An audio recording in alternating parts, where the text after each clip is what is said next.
Iya, dan selain informasi tadi, kami juga menghadirkan informasi menarik lainnya, pemirsa. Dan kita langsung ke informasi yang pertama.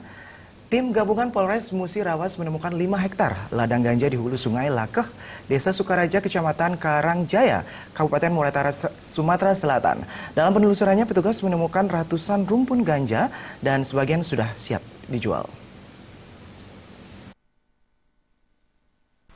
Lokasi bukit yang bersebelahan dengan Taman Nasional Kerinci Sebelat atau TNKS Wilayah 7 ini diperkirakan menjadi lokasi ladang subur bagi pelaku kejahatan narkotika golongan 1, di mana sebanyak ribuan batang ganja terhampar siap panen dengan ketinggian mencapai 3 meter di kawasan ini.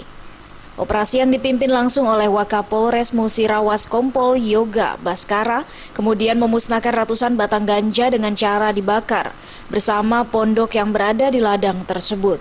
Sedangkan puluhan batang dibawa sebagai barang bukti, beserta 1 pucuk senpi dan 2 buah ransel berisi 4 kg ganja yang siap jual seharga 12 juta rupiah yang ditemukan di ladang tersebut.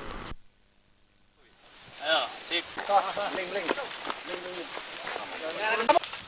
Siapa pakai bensin? Mati. Belum mati. Polisi memperkirakan masih banyak adanya ladang ganja di daerah perbukitan wilayah Sungai Ulu Lakeh, Desa Sukaraja, Kecamatan Karangjaya, Kabupaten Musirawas Utara, dan masih terus akan melakukan pengembangan terkait ladang ganja di wilayah Musirawas Utara, Sumatera Selatan.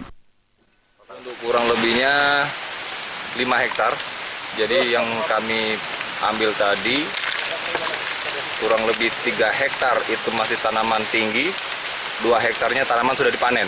Untuk tersangka, karena kami kejar tadi berlari lebih cepat, sehingga tersangka tidak kami dapat. Dari Musirawas Utara, Sumatera Selatan, Ferry Setiawan melapor.